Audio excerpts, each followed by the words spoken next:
everybody, it's Lori again, and welcome back to my kitchen. Hey, I kind of have soup going on in my mind here the last few days. We've had obviously some dietary changes in our household. Roger hasn't technically graduated from an all liquid diet to an all solid diet yet, and so I've really been thinking a lot about soups. And usually I do that in the fall when we're heading into winter, because what's better on a cold winter day than a hot, steamy, wonderful, comforting bowl of soup? But right now, I'm just kind of thinking about different options that are easy for him to consume, and soup just seems to fit the bill. So the other day, I shared with you my homemade chicken noodle soup base, and we'll put the video link down in the description of this video today if any of you are interested in that one also. But today, what I would like to share with you is another one of our absolutely favorite soups, and that is Zuppa Toscana soup. Now, if you've ever been to that Italian restaurant, the Olive Garden, many of you are probably familiar with Zuppa Toscana soup. It is a pork sausage and potato soup, and it's kind of cream based, all right? Wonderful soup. And yes, you can do this at home. But now, when we are talking dairy-based items, now I am not against canning dairy, all right? All of you know that I can dairy. I can milk, I can cream, I can cheese, I can butter, all right? So canning dairy is not a problem. But when it becomes a problem is when you combine that dairy with vegetables and meat. And when I say it becomes a problem, there's just a few things that happen. Dairy itself, when it's canned alone, has a very short canning period, all right? Dairy products don't take very long at all in a pressure canner or a hot water bath or a steam can or whatever, just a very short period. But when you combine that dairy product with, say, a vegetable or a meat, the extended canning time that is required for that vegetable or meat a lot of times has really negative effects on the dairy itself. They will become very overcooked. A lot of times they'll scorch and burn. They can curdle. And that's just because dairy doesn't like to be canned at really, really long periods of time or long periods of time under extreme heat. So when I'm making my Zuppa Toscana soup, I elect to leave out the dairy, and I just add that when I go and pop open a jar to heat and eat. So I'm going to share my recipe with you today. This will give you 6 quarts of Zuppa Toscana soup base, all right? So it requires 3 pounds of pork sausage. Now, you can also use ground pork. You could use beef if you wanted to. You could use ground turkey or chicken or ground venison. But if you want that traditional Italian soup flavor, I do suggest using ground pork sausage, which is what I'm going to be doing today, ground pork sausage. So I would like you to take those 3 pounds of ground pork sausage and brown them and drain them and just set them aside. Then what you're going to need is about 6 medium or large potatoes. Go ahead and peel those and chunk them up into bite-sized pieces, all right? They don't have to be diced really small, just nice-sized pieces that'll fit in your mouth or on your spoon. You'll need 2 small to medium onions, and go ahead and chop those up well. And then for your, and then kale, you need kale. And I know that this is going to be one of those things too, people just kind of wrinkle their nose up when you say kale, but kale is the traditional ingredient in Zuppa Toscana soup. Now, can you substitute spinach? Yes, you can, but spinach does not hold up quite as well as the kale does. The kale really holds up very well in this soup, and there's so many other things going on in it that we just don't find it objectionable at all. You know, not that we're huge kale fans, but in this soup, we really, really like the kale. And then we're going to need salt, pepper, oregano, and garlic. And as far as the garlic is concerned, you'll need 6 cloves of minced garlic. And I'm going to cheat today, and I am going to use prepared minced garlic, all right? You'll need, for each quart jar, you will need 1 minced clove of garlic. And then you're gonna need just a few little red pepper flakes also, okay? So for right now, I'm just gonna page down, and what I have going on my stove is I have my 3 pounds of browned pork sausage, all right? I've just browned it all up and I've drained it well and just kind of set it aside. And what I'm gonna do is I'm gonna take and find my teaspoon measuring spoon. These things are wearing out so much that I can't hardly even tell what they say anymore. There's my teaspoon. To those 3 pounds of ground meat, browned, drained ground meat, we are going to add 1 teaspoon of salt, 1 teaspoon of pepper, and 1 teaspoon of oregano. And you know, I'm not really afraid of oregano either. Just like I'm not afraid of garlic. I'm going to add a little extra just because I feel like doing that tonight. Anyway, so we have those 3 things in there, the salt, the pepper, and the oregano. And then we're just going to stir that up. Now my meat's been sitting here for, I don't know, half hour, 45 minutes. It's cooled off. But all I'm going to do is just stir that up good to just incorporate all of those spices into the meat. And then I'm going to set that aside and just forget about it for a little while, all right? Now, I also have my canner right now. I'm just using this. Oh, let's get you aimed up. I'm using this to blanch my kale, all right? And my kale, you need 2 to 3 bunches of kale, or if you're like me and you want to take a shortcut, you can get yourself to Aldi's and you can buy these bags of organic kale. These are non-GMO. It's chopped up for you already, and it's actually washed. It says thoroughly washed on it, all right? But the thing about the kale, whether you're going to prepare your own bunches of kale and get them all cut up, or whether you're going to buy these wonderful handy-dandy little bags of kale, and I do use 2 bags for these 6 quarts of soup, we need to kind of blanch this kale because kale is so big and fluffy and crunchy, and it takes up, you know, it takes up so much room. And I just pull a little bit of it out here. You know, you can see it's just so fluffy and fresh and crispy and whatever else. We really kind of need to blanch this to reduce the size and the volume of the kale so that it will fit into our canning jar a little bit better and not take up so much room. And then also in the canning process, it won't shrink as much because you have already pre-shrunk it. So all I do to blanch that kale is I have some hot water in my canner, and all I do is dump that whole bag in there.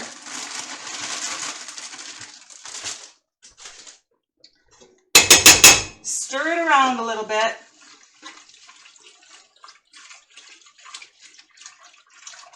And you guys, this takes absolutely no time at all, literally just under a minute.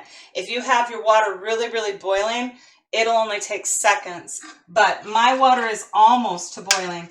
And what this does is it just blanches it enough to kind of reduce the size of the kale and the fluffiness of the kale.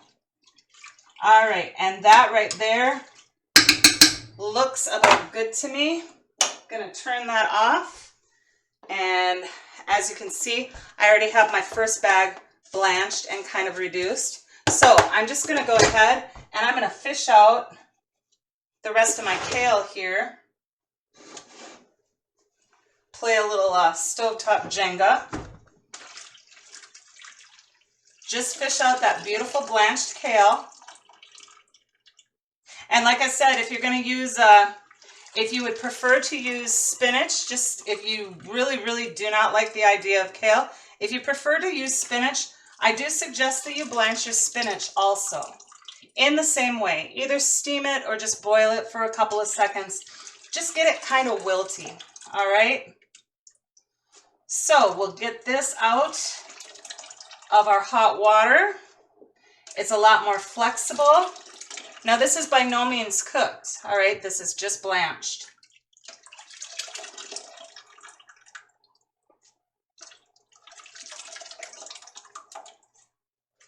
All right, I'm gonna go ahead and finish fishing out the rest of my kale. And I'm gonna clean up my area and get my canning jars over here. And then I'll be back and I'll show you how to assemble this wonderful soup. Be back in just a minute. All right, so I got my area all organized and I brought over my jars and have everything ready. So now we can start assembling our soup. I really like to put my herbs in first, and to each quart jar, and today I am using wide mouth jars. The reason why I like to use wide mouth jars in this particular application is the combination of meat and potatoes a lot of times boils up excessively in your jar. And when you have a narrow mouth jar, I have just found that they like to overflow really, really easily. So one of the things that I do to avoid that is I use a wide mouth jar. It gives the jar a little bit more space to vent instead of all of that hot, steamy air kind of going up the neck of the jar into this little area. It's kind of like a garden hose. You know, if you pinch off the end of a garden hose, that water is going to spray out more forcefully. So I avoid some of that by using a wide mouth jar. And another thing that we're going to do with this soup is we are really, really going to watch the head space on it, okay? We do not want to overfill our jars because then we have overflow issues during the canning process. So to each quart jar, I like to add just a little pinch of red pepper flakes to each one. And when I say a little pinch, I mean a little pinch. You can overdo these things really, really easily. So I don't know, maybe 8 or 10 little flakes in each quart jar. And you can also do this in pint size, okay? You would just cut all of your ingredients, you know, the measurements in half per quart jar. If you were going to do it in a pint jar, just cut those measurements in half. But to each quart jar, I'm going to put a little pinch of red pepper flakes. And then we are going to add 1 clove of garlic to each jar, minced clove of garlic. And of course, like I said, I'm going to cheat today. I'm going to use store-bought minced garlic. And y'all know we are not afraid of garlic in this family. So I'm going to put a heaping teaspoon of minced garlic into each one of my canning jars.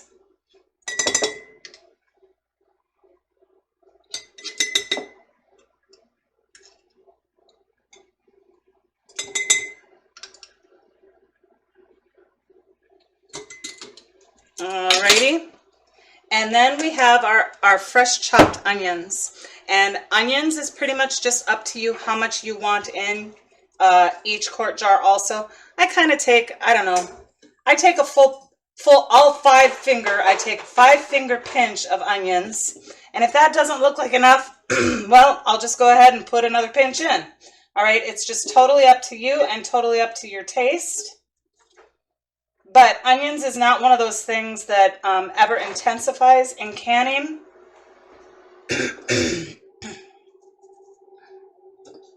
So I'm not afraid of them.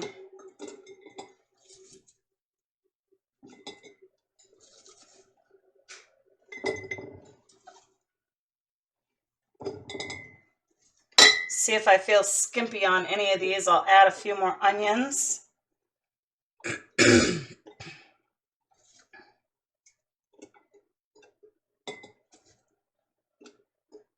There we go. All right, I'm feeling pretty good about that. We'll set those aside. Now this is about the time that I like to add my kale. I like to add a little layer of kale on the bottom of each jar. And I also add a layer of kale towards the middle of the jar also. But I'm not afraid of kale. It does shrink down very nicely. And since we have already blanched it, it is very soft and flexible, and it goes into these jars really, really easily. So I like to put that beautiful kale towards the bottom. And once you see these jars assembled, You'll see why I like to do it in layers like this, because it's just absolutely beautiful. It presents beautifully in the jar. It tastes wonderful. I just really encourage you to try it, and it's so easy also. So I've got a little bit of kale in each one of my jars. I'll lift one up here for you. Let's set this over here.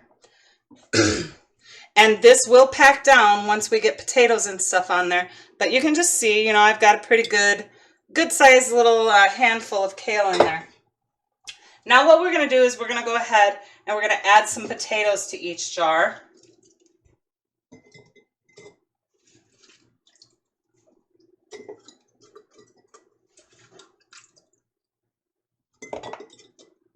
Last one back there.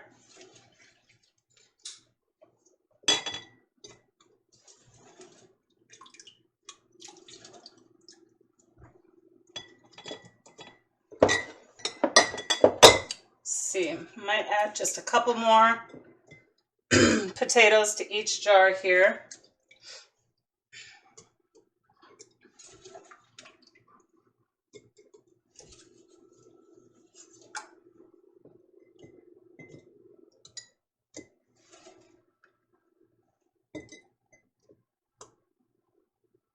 All right, that looks good. Now what I'm going to do is I'm going to add 1/2 cup of my browned pork sausage, browned and drained and seasoned pork sausage, and I add kind of a heaping 1/2 cup per jar.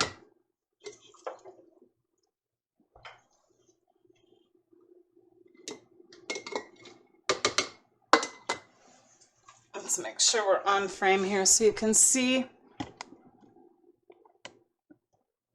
Sometimes I get ahead of myself and I don't think about the fact that you guys are watching what I'm doing, so I don't always have that camera aimed right.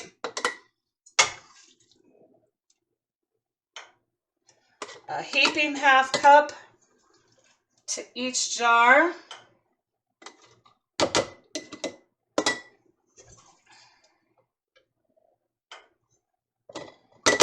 All right, and then what I'm going to do is I'm just going to kind of go back and I'm going to equally distribute whatever meat is left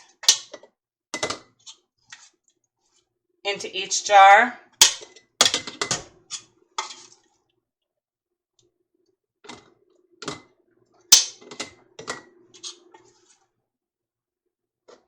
And of course, depending on the fat content of your meat, this is why I'm not giving you like a definite put a cup in, because depending on how fatty your pork was or whatever type of meat that you are adding, depending on how fatty it was, you might not have quite as much as I do, or I might not have quite as much as you do at the end. I'm going to leave just a little bit left behind because I don't want these jars to get over full. But you can see that there's quite a bit of meat, and this is going to get mashed down a little bit more as we add ingredients, okay? So I'm going to go back and I'm going to grab my kale again, and I'm going to get a nice little handful. I don't even think I need that funnel tonight. I'm going to get a nice handful of kale, and I'm going to press that in on top of each jar on top of the meat.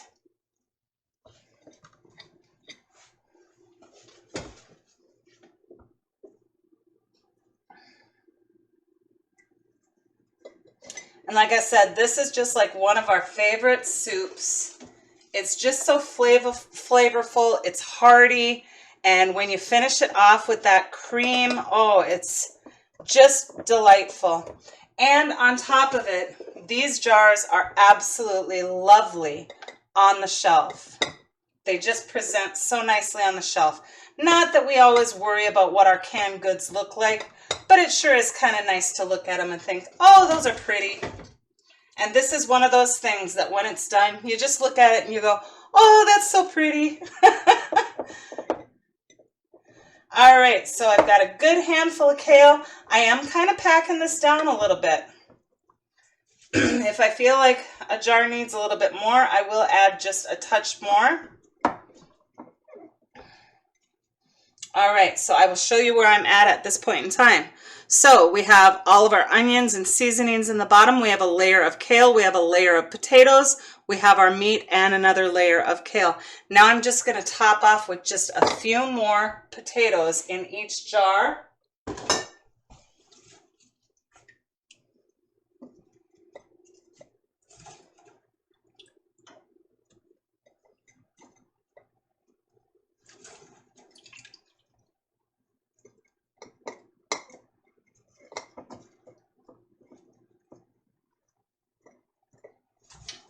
And I do like to make sure that that kale is completely covered in potatoes, because those potatoes kind of help keep those layers in order.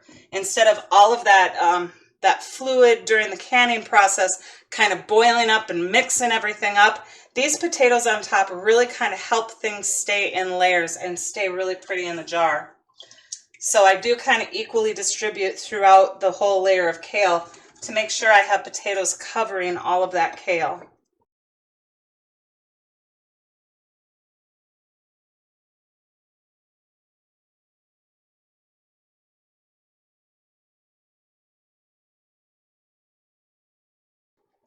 All right, I'm feeling really, really good and comfortable with all of that. Let's get this out of the way. And I will show you what this pack looks like at this point in time. All right, all those beautiful herbs, the kale, potato, meat, kale, potato. So it's almost like you're making a lasagna in a jar, but you're making Zuppa Toscana soup in a jar. All right, so I better point out my headspace too. Now, my headspace, I am literally at 2 inches headspace at this point in time. And I want you to be aware of that, because headspace really means a lot in this particular recipe. Like I said, the combination of that meat and the potatoes and stuff, it just really, really boils up.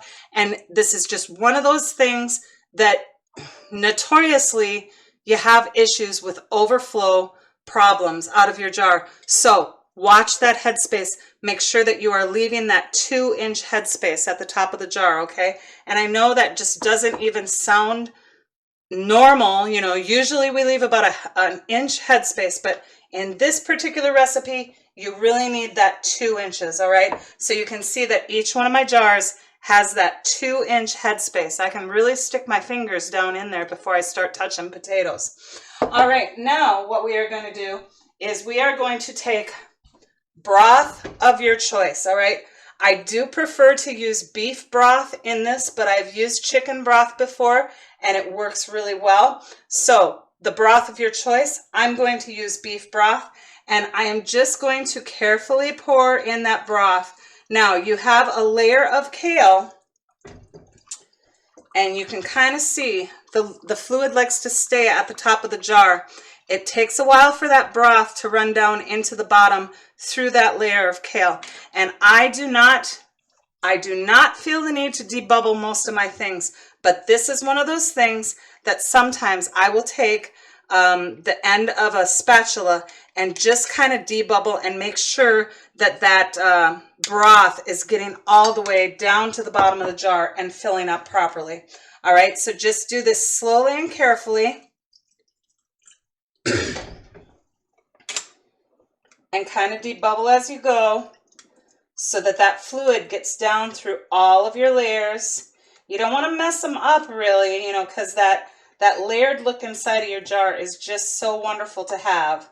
So kind of be careful while you're debubbling, but make sure that that broth has gotten all the way down to the bottom of your jar and through all of your layers, okay? You can do this carefully enough. You can see that I'm still really nicely layered and I haven't mixed things up really, you know, a whole lot while I was debubbling. But I'm going to tell you again, make sure that when you are filling with your broth, leave 2-inch headspace, okay? And you can see that my potatoes are not even completely covered with broth. Now your potatoes are going to render a little bit of juice, your kale will render a little bit of juice, your onions will render a little bit of juice, and at the end of this process, things will settle a little bit and you will have the proper fluid coverage of all of your ingredients, okay? So don't be afraid of that 2-inch headspace, but believe me, you need it, okay? So I'm just gonna go ahead and I'm gonna complete filling my jars with my broth, debubbling as I go.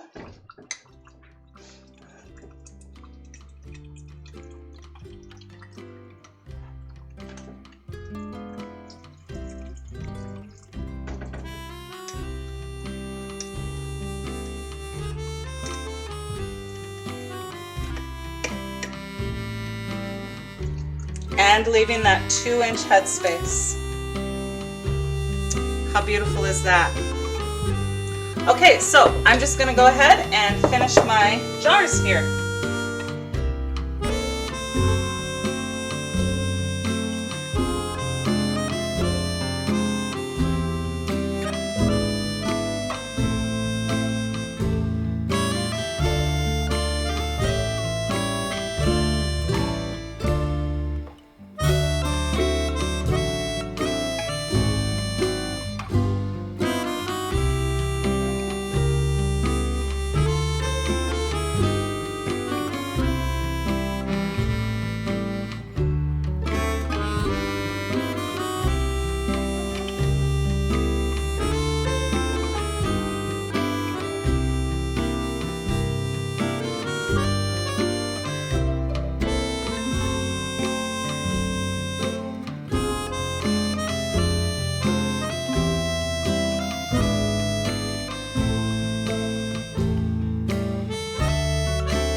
Alrighty.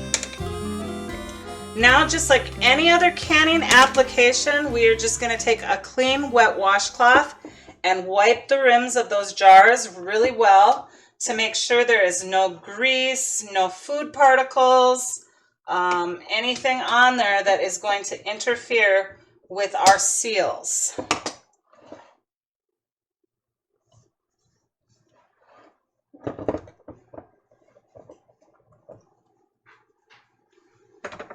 And once again today, I am going to be using my wonderful Superb canning lids. These are the best thing on the market, you guys. But when I'm using my Superb canning lids, I only tighten to the first sign of a resistance, okay? And then as I'm removing them from the canner, I gently tighten them the rest of the way. I don't crank them down. I'm very, very careful. But I've just found out that just to the first sign of resistance with these is best, because the sealing compound is so thick on these lids that the jars kind of have a hard time venting, and you can have buckling of these lids if you over tighten them. So just to the first sign of resistance, and then it is going to go in to a room temperature canner, which I have prepared. Let me get my broth out of the way here. So pretty much all of my ingredients are at room temperature. You know, I pre-cooked my meat and I pre-blanched my kale, and of course the potatoes are room temperature and my broth is room temperature. So I'm starting with a room temperature canner, and we're just going to heat that slowly, vent it for 10 minutes, bring it up to pressure. And this soup, because our jars are so full of goodness, we are going to pressure can quarts for 90 minutes. Now, if you choose to pressure can pints, it would be 75 minutes. And if you would like to hot water bath this soup, either size jar, whether it's a pint or a quart, you would hot water bath for 3 hours. But I'm just going to go ahead and get my first jar into the canner and get that canner moved over here where it's on my favorite burner. You know, we all have our favorite burner, right? And I'm just going to continue sealing up my jars and getting them into the canner and ready to be processed. Just to the first sign of resistance, and in it goes.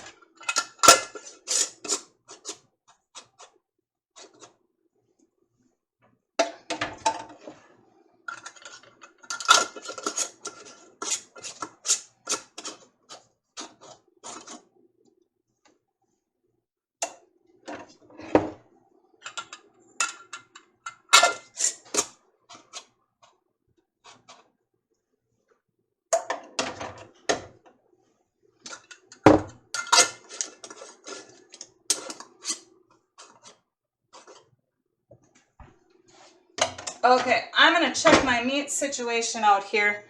I honestly feel like I have enough for one more quart, and I can fit one more quart into my Presto 23. So you guys, I'm just gonna assemble one more quart of Zuppa Toscana. Now, the reason why I say 6 quarts is, for this recipe is, like I said, you are going to vary depending on your meat quality.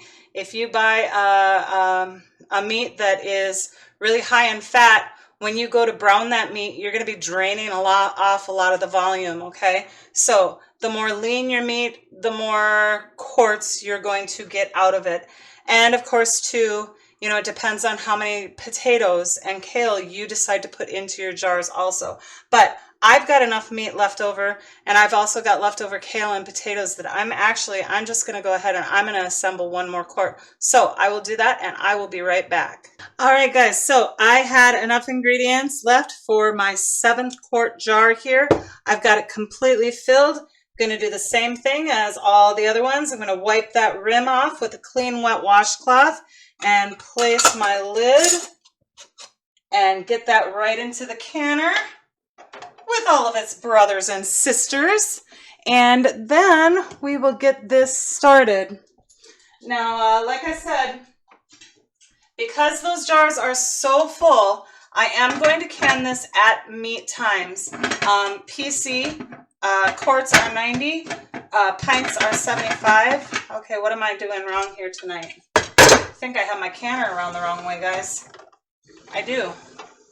There we go. All right, anyway, PC quarts are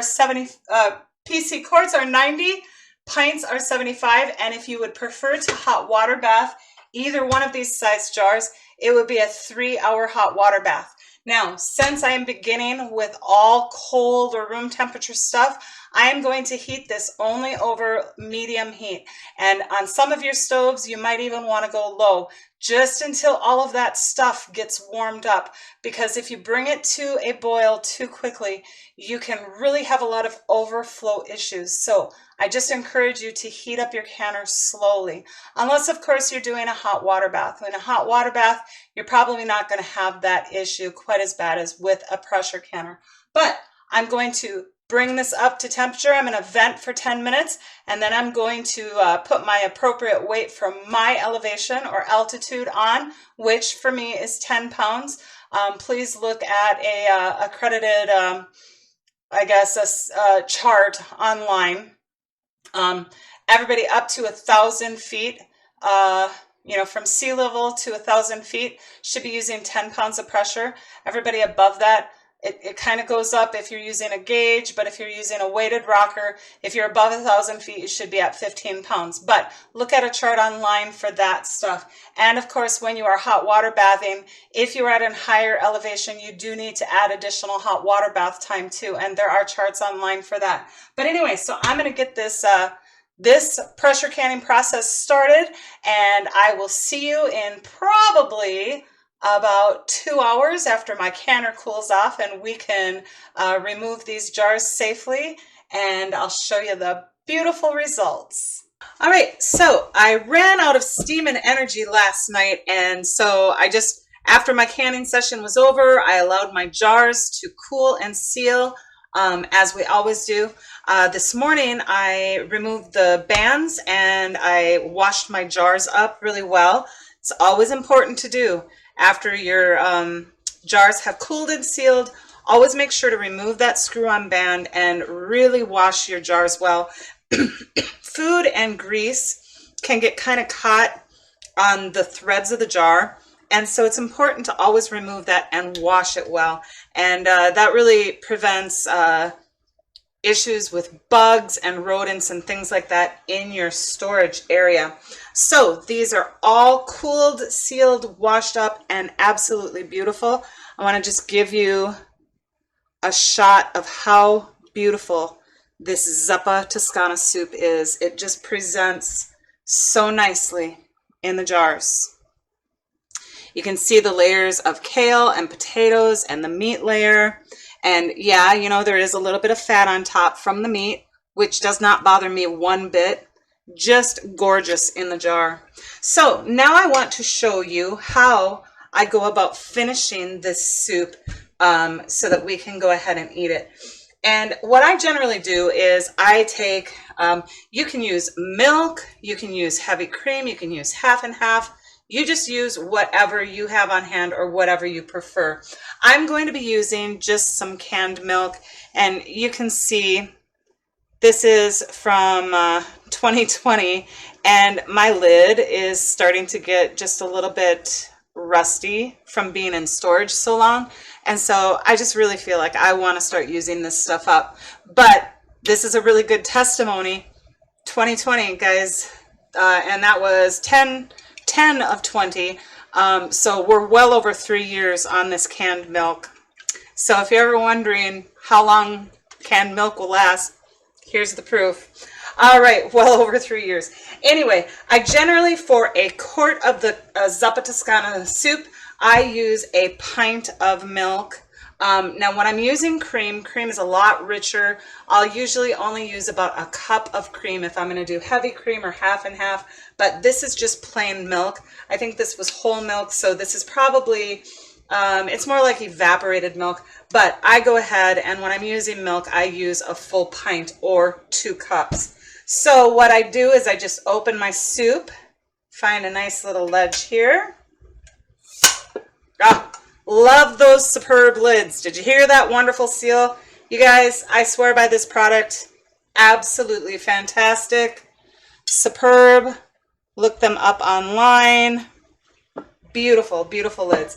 And of course, since I just canned this, I know it's good. I don't have to necessarily do the sniff test, but generally whenever you open your canned goods, always look, listen, number one, for the seal. Look and make sure that there isn't anything that looks odd or off, and then of course use your sense of smell.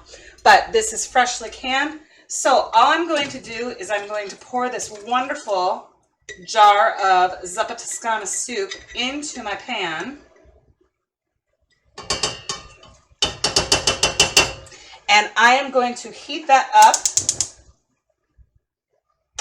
and give it probably 5 to 10 minutes. Now if this was in storage for longer than what it has been, it was just canned yesterday, so I am not worried about anything at all. But generally when I open up any low acid canned food, I will boil it for 10 minutes just as an extra safety precaution. And yes, that does even include with a pressure canner, all right? If you look in your pressure canner manual, they actually even suggest that. So this is not, you know, opening and boiling your low acid food for 10 minutes is not just a hot water bath thing to do.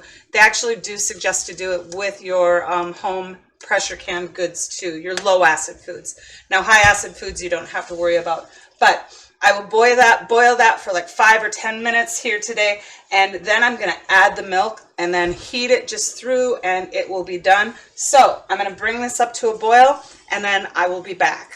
My soup has been really well heated, and I just want to bring it over here because I really didn't show you like what it looks like right straight out of the jar. So before I add my milk, I just want you to see how beautifully all of these ingredients hold up to the pressure canning process. Look at those absolutely fantastic chunks of potatoes.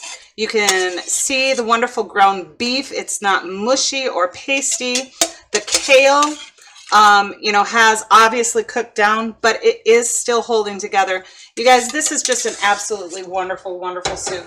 So I have heated my soup well, and now all I'm going to do is I'm just going to go ahead and I'm going to add my pint of canned milk. That was a good seal too. Going to give this a sniff test. Oh, wonderful, wonderful, wonderful. Just add that to my soup. Ooh, splashed. That's why my stove is always a mess, you guys. I'm a sloppy cook. Get that up there. Alrighty. And then I'm just going to go ahead and I'm going to heat this for approximately another 5 or 10 minutes, just until it's really, really well heated and ready to eat. So at that point in time, I will come back and put it in a bowl for you. All right, so my soup is completely and thoroughly heated through. That's all there is to it. Honestly, you guys, this is like a meal in 5 minutes when you go to prepare it for your family. So I'm just going to take and I'm going to go ahead and put some soup into a bowl for all of you. Get my mixing spoon out of the way here. Oh, I'm telling you, you guys, this is as good, if not better, than Olive Garden's Zuppa Toscana. All right, this stuff is absolutely fantastic. And as I said before, maybe I better tip you down here just a little bit more. As I said before, you can just see that the ingredients, you know, putting those raw potatoes in there, you guys, they hold up so well. Look at that. And the kale holds up well, and the ground meat holds up well. It's not pasty, it's not mushy at all. So this is the point in time that you obviously just get to either eat it as is, or you can just embellish your soup however you want to. I tend to enjoy a few little oyster crackers on mine.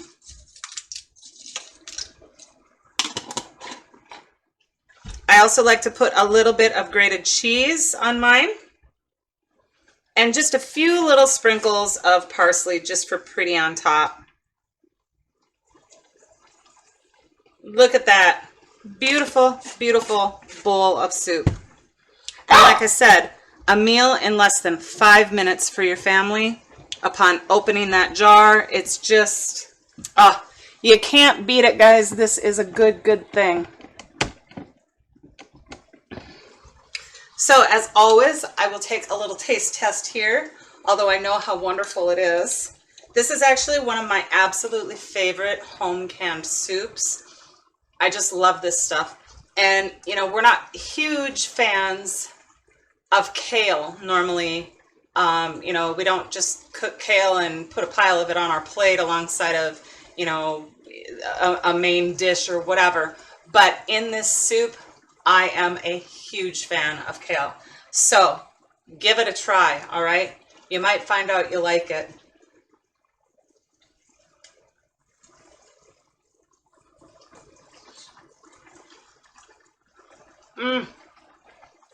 Oh my goodness. So, so good. I'm gonna get a potato out here. Has a little cheese on it.